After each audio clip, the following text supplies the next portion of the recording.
going on? Here we are, third cup of coffee. About to drop it down. Oh, this stuff is so good, and I think I could live off of it. Yeah. Coffee, love it. So, we're at chapter 2. Chapter 2 is the megalift, raising of the roof, the increasing of the height, taking the roof from here to a little bit more about here. But it was not easy.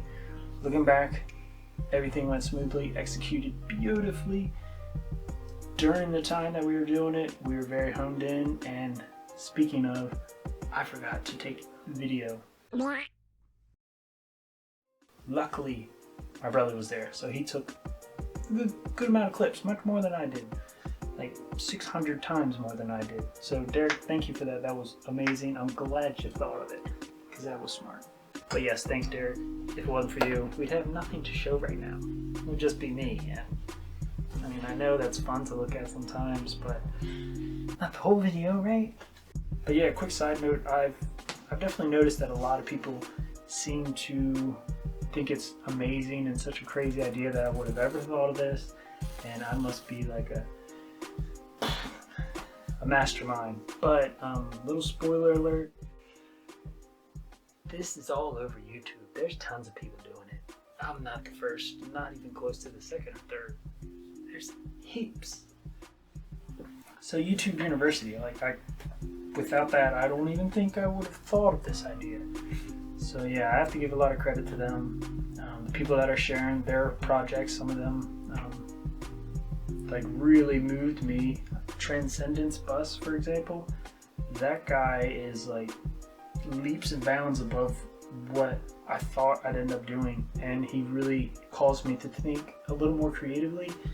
And before long, I noticed that I was transitioning from an old way of thinking to just take a bus, gut it, and put house stuff in it, to a little more his style of super custom everything, and like allow your dreams to be brought into this project. So Transcendence Bus, dude, you're crazy. You don't need me to tell you that, but I really appreciate you uploading your videos. It's inspired me in ways that,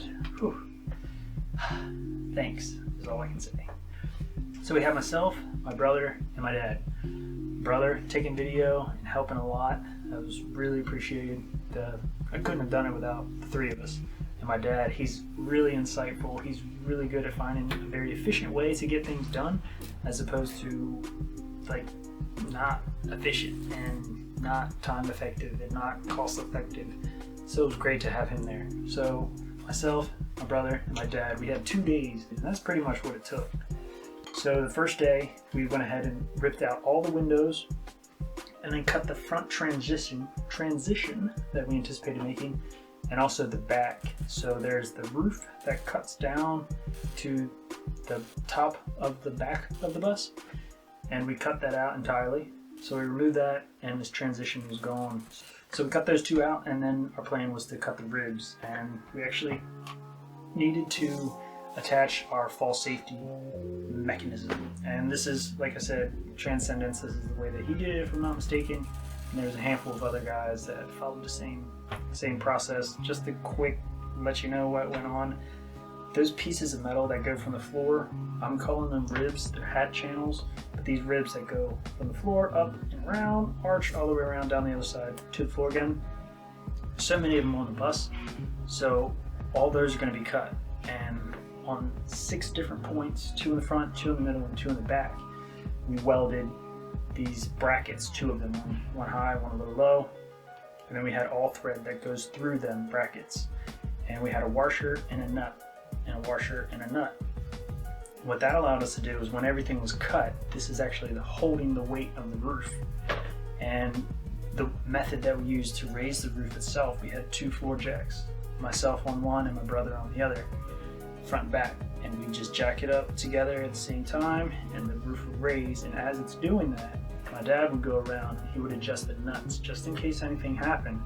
This would keep the roof from falling. There was wind expected for that day, and it was progressively supposed to get windier and windier and windier, and that was crazy. But we got it done. It wasn't that big a deal.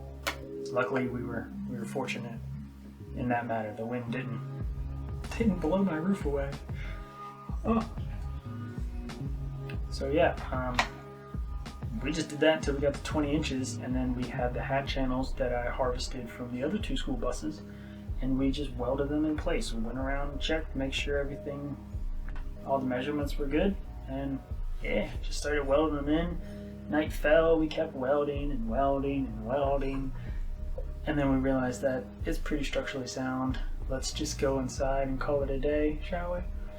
So the next day came around, and yeah, we just continued welding and welding.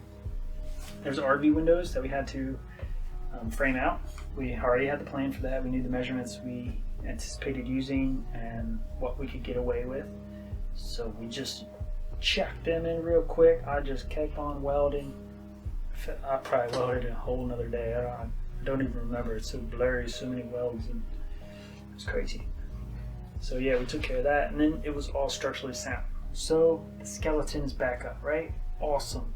Job's done. Take a nap for 4 days and just rest it off, because that's what I wanted to do. But no, you couldn't. Chapter 2's over, which pours right into chapter 3.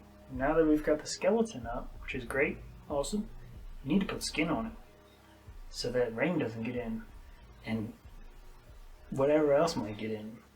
But that was next. We had to put the skin in as soon as possible.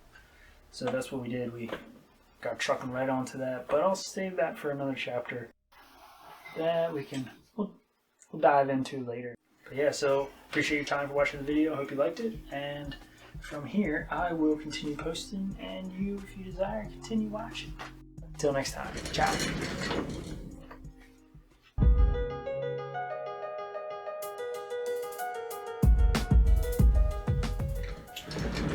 Actually, I almost forgot. These paintings that you see here on either side of the TV, they are done by Yvette Siegel. Beautiful, beautiful. Love the colors. Absolutely amazing. So, they are probably available. I say probably because I haven't talked to her about it prior to making this video. I'm pretty sure they are. I'll include her email in the description if you're curious about them. There's also a video she made on YouTube about her making it in the process, and like it was a speed painting kind of video. It was pretty cool. I'll have that down there for you as well. Yeah, so if you're interested, they could be yours.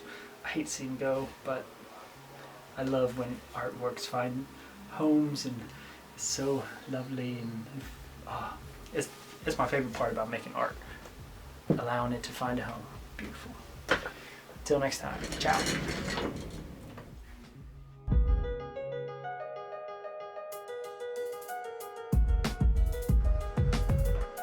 So good. So good. Can you smell it? Oh.